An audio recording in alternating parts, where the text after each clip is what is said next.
যখনই সুইসাইড করতে যাব ঠিক তখনই আই লাভ ইউ ডাকটা শুনি। জীবনে প্রথমবার কোনো মেয়ে আমাকে আই লাভ ইউ বলেছে।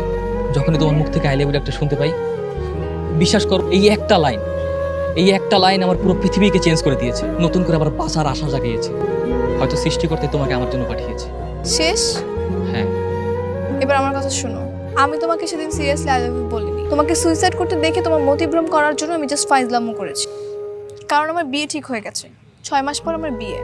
ওকে, 6 মাস এনাফ। মানে 6 মাস আমার সাথে রিলেশন করো, আমাকে 6 মাস অন্তত বাঁচিয়ে রাখো। মানে মরে গেলেও আমি বলতে পারবো অন্তত জীবনে কারো ভালোবাসা পেয়েছি, আমাকেও কেউ ভালোবাসতো। আমি যদি 6 মাস তোমার সাথে রিলেশনে যাই, তুমি কি শান্তি পাবে? অনেক শান্তি পাবো, অনেক। কি করবে 6 মাস? অনেক ভালোবাসবো তোমাকে, এত ভালোবাসবো যে ভালোবাসা পৃথিবীর কোনো প্রেমিক তার প্রেমিকাকে বাসতে পারেনি।